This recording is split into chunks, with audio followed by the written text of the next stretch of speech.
Welcome to the rough example Datsun 510 project. Um, Today I'm just wrapping up some loose ends on it, getting it ready for the JCCS show in Long Beach next week. So I'm just finishing up all the small stuff today.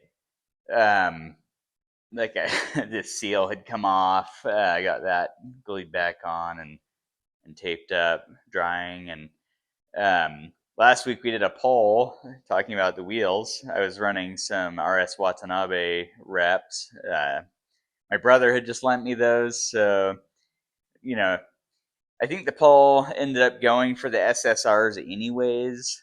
But I got to give those wheels back to my brother for his car, so you're stuck with these. Um, but yeah, I finally got these situated. Turns out that these wheels use a different size valve stem hole. I guess they call it like a JDM or Japanese style, and those are 6 millimeters. So I just had to order the correct ones on Amazon and take them to the tire shop, and they got it sorted out for me. Because before it just kept leaking. So yeah, I got those situated. Um, my nephew came over and we played with this Fender arch a little bit. It had like a big bulge right here. It just wasn't sucking up against the metal very well.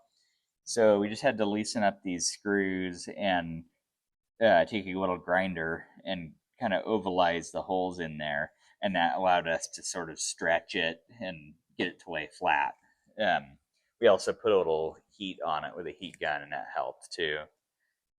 Um, so yeah, just kind of getting those dialed in. I mean, you can see on this front right here that it's still, it's just not laying perfect, but it's a lot better than it was. Um, as you can see, I've got the seats out of the back here. I've been working on getting all of this interior stuff dialed in. I started sewing these covers. They're black vinyl to match the door panels. And of course, the sewing machine broke. So I'm kind of up a creek on that. But I was able to build these C-pillar covers. I had a little bit of extra headliner fabric that I used. I basically just cut these out of cardboard. Not corrugated cardboard, but the heavier craft cardboard. Um, and yeah, I mean, I just got in here and made a template and fine tuned it until it fit pretty well. So, if I had to do it again, I would probably put a layer of foam in here, because you can kind of see some of that texture coming through. It's just not super even. And I think in order to get that, you need just a teeny layer of upholstery foam. So, yeah, maybe I'll address that in the future. But now that I've got those in, I can bolt this thing down. That's just kind of clapping around. And I have some speakers that I want to put in there. And my idea was to hide them under this parcel shelf. I mean, you can see the cutouts right there. So I was thinking about maybe drilling a pattern in here so that the sound can escape, and just kind of doing a stealth thing, kind of like that. Same thing with the foam on this. I mean, I just glued this directly onto the metal, and I feel like you kind of, it just kind of has these little wrinkles and things that would look better with a layer of foam in there. So learn from my mistakes and do it right. So I'll probably be putting the seat back in here in a minute, but you can see there's all of this nasty horsehair crap that fell out of the bottom of the seats. I haven't gotten around to like fully reupholstering those with some new foam yet. So just running the like 50-year-old horsehair seats that every time you sit on it, that stuff just falls out the bottom and gunks up the whole car. So there's that. Um, but yeah, I think that's it for back here. I did get my shift boot situated though. My brother had cut out this plate out of aluminum on his CNC router, and there's a really big cut in the chassis to accommodate the KA24 shifter in here. So I couldn't just buy like an off the shelf piece for this, and it also um, the cut in the tunnel basically goes all the way over to the side, so I had to like roll the edge over. So this is the solution I came up with. I sewed this piece myself out of vinyl, and I think it, it's not perfect, but it at least seals things up and keeps the exhaust out of the cabin.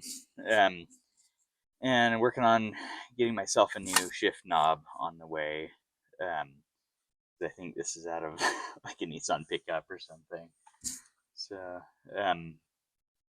I also got the gauge panel in here a little bit better. Ran into a little bit of trouble with trying to fit 3 gauges because the AEM one is a little bit bigger. Like the case is just a little wider. Like that's the size of the hole there. And I just didn't have space. So like when I would put this in the middle, it just wouldn't even fit in there now that I had these 2 gauges in. So I ended up just pulling this out. I'm going to hide it in the dashboard for now. And, just kind of run these 3 because they look cool. And they're, they all match. They're vintage looking. And when I get around to it and when I have budget, maybe I'll do some Speed Hut gauges or something a little nicer in there. I also got my airlift controller mounted on here just with a little bit of Velcro so you can pop it on and off. Yeah, that guy just kind of sits right there. Hopefully it doesn't get too hot from the heater. We'll see. If it starts heating up, then I can do something different. But yeah, working away on that. And the alternator had an issue with that where it just wasn't charging. So I ended up buying this new alternator and hooked it up. Still didn't work. And so, of course, turns out it was a fuse. In this case right here, I have a big MIDI fuse. It's like 120 amps, and it had popped somehow. I'm guessing when we were wiring it up, something must have arced and shorted it out. Yeah, I was just going crazy because for the longest time I could not figure out how to make the charge light turn on, because that's basically what tells the alternator to start charging. And I'm like, I've got it wired up. It's just not working. So anyway, I popped that thing open, figured out it was blown, threw a new one in there, and it works great. So it's nice to have that situated. I mean, unfortunately, I bought a new alternator when I probably didn't need one, but at least it's nice and new looking, and it's not all greasy and nasty, So for the rest of the day, I'll probably be building some new spark plug wires. These are off of like a Volkswagen or something or other, Volkswagen Audi V6. And I built this first one here. This is one of the new ones, but I just needed a little more length because they are like touching on the header almost. So I've got them zip tied back to keep them off the header. So yeah, I'll just be putting some new ones together, and that should look a lot cleaner. I'm not totally sure how I like the red. I didn't know they were going to come in red. But at this point, I just want to drive the thing. So there's that. I think that is it for under the hood.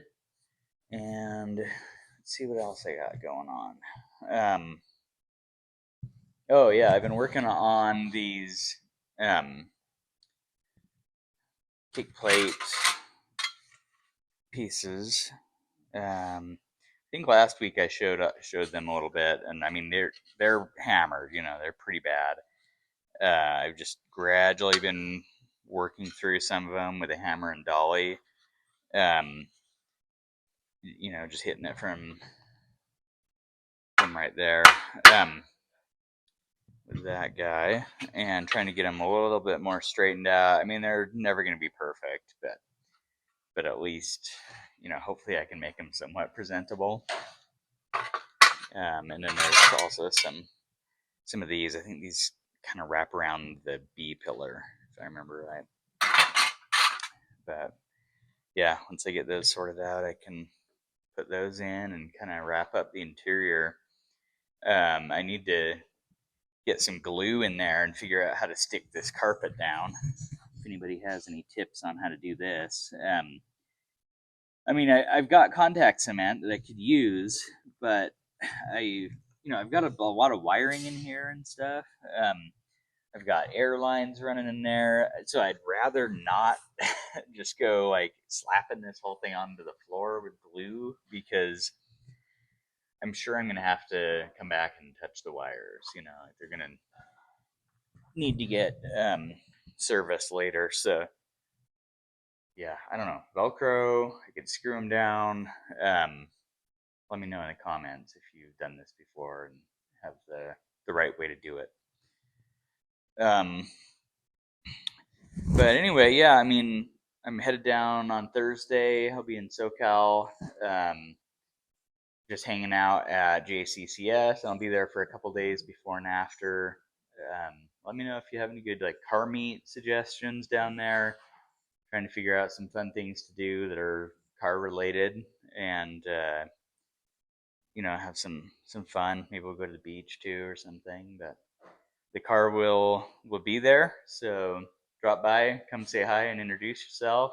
Um, if you've been watching all year, I really appreciate your support, and I'm excited to be wrapping up this project and go on to the next thing. If anybody is in the Salt Lake area and has a half done rough example that they want me to work on or something, hit me up and maybe we can make something happen. So thanks for watching and have a great week.